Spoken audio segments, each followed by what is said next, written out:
Member for Johnston. Thank you, Madam Speaker. There were some things I didn't get to say in my speech because I ran out of time, so I'd like to say them now. I'd just like to start off by saying, once again, which I've said in this House before, as an independent member and as a representative of the community, I am so tired of time being wasted by the two parties slagging each other off. It's a waste of time. It's not respectful to Territorians. I wish we could just move on from that. We're not in an election. We're here for people. Let's get on with what's in front of us and do it. I just want to go through some of the other things that I learnt in estimates for people who are listening who maybe they didn't get to hear.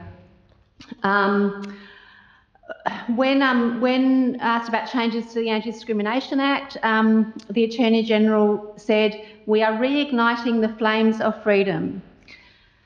She likened offending an Aboriginal person or a gay and lesbian person to her being offended by a glass of water.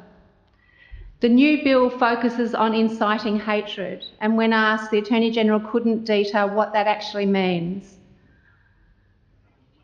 When the Attorney-General was asked, she said she consulted, or in fact in media, she said she consulted on proposed changes to the law, including with the Commissioner. These are the changes that she announced on the weekend that Darwin Pride celebrated 40 years. The Anti-Discrimination Commissioner, when asked what advice he had provided, said that he had advised the current version hold. It is the strongest piece of vilification law we have in Australia. There is no need for further amendments. Our recommendations were to retain the current version of Section 20A and not to revive or reenact Section 37A. It was good to hear the Minister commit to further consultation and listening to the community. The Attorney-General also confirmed that they removed $300,000 funding from the Anti-Discrimination Commission to conduct a racism review into police. I know in estimates last year there was a lot of discussion about racism reviews in various parts of the public service. It appears one of them may have happened, but it hasn't been released yet, and it doesn't seem to be that there's any progress anywhere else.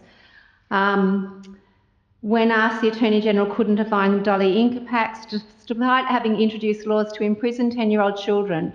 Just to make it clear, this legal principle is Latin for incapable of wrong and presumes that children under 14 don't fully understand the difference between right and wrong to have criminal intent. To be convicted of a crime in Australia, you need both a guilty act and a criminal intent, and children that young often do not have either. We heard that records on conflict of interest in Cabinet will be released in 30 years' time. That's in 2055, so don't hold your breath, everyone. The Attorney-General said that she stands by her statement that we are not worried about the trauma you may have by being in a watch house or a correctional facility. Attorney-General, many of those in custody are also victims. More than half of them haven't been sentenced yet. Isn't it your job to uphold the rights of all Territorians?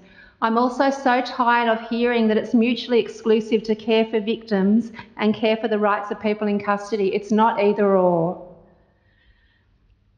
I've got a long history of working with people who are victims of crime. I absolutely know that we need to do things to make sure that everyone's safe, but that doesn't mean that we need to cause harm to other people. The Northern Territory Government has previously restated its commitment to the Aboriginal Justice Agreement in this chamber, and that's welcomed. That includes reviewing recommendations from the various Royal Commissions, including the Royal Commission into Aboriginal Deaths in Custody. That commission recommended that police should not investigate police deaths in custody. And when asked whether the government would honour that commitment and support an independent inquiry into Kumanjai White's death, the answer was no. The Minister for Health told us that the public system can handle a 10% increase in births after the closure of the private maternity services with existing staff and no extra funding. And I just want to note that I know we're all so grateful for our amazing public health system, and we know that every woman who goes to have a baby will be totally looked after appropriately. But where are the extra resources coming from? What other services will be stretched? You can't just keep adding pressure without a cost somewhere. The Minister for Health also told us we don't make decisions without professional clinical advice, which is a wonderful thing to hear. But when he asked if he sought such advice for the trial introduction of OC spray, the answer was no. We heard that every day 60 to 80 hospital beds are occupied by older people who aren't sick, they're just stuck in hospital because there's nowhere else for them to go. This is not their fault. It's a sign of a broken aged care system and a lack of community support services. Our elders deserve dignity, not hospital hallways. And just to be clear, many people contacted me about this afterwards and they wanted to make sure that everyone's clear that those people are not there by choice and they're not there for free. They have to pay up to 97% of their pension. The Minister for Aboriginal Affairs said that it's very disappointing that the previous government failed to progress treaty. I'm disappointed too, Minister, as are so many people in the Northern Territory, and I'm further disappointed to hear you say that you will not be progressing treaty either. The Housing Minister told us that there are 283 vacant houses in the bush and we're waiting to hear how many vacant houses there are in town. But we do know that there are 3,619 remote and 5,439 urban applications on the waiting list, and each of them representing not only an individual but a whole family. The average wait time for a house in every region is 8 to 10 years. That's kids spending their whole childhood waiting for a home. We've heard this before in the chamber, but the Minister for Prevention of Domestic Violence confirmed that $9.5 million has been cut from two women's frontline services, one of which, the Catherine Women's Crisis Centre, she hasn't even met with and did not know anything about that until they heard it in estimates. This is a budget where we're housing DV perpetrators in prison rather than victim survivors in refuges. We heard that there's 879 children in care and that this does not even take into account the more than 1,000 unallocated cases.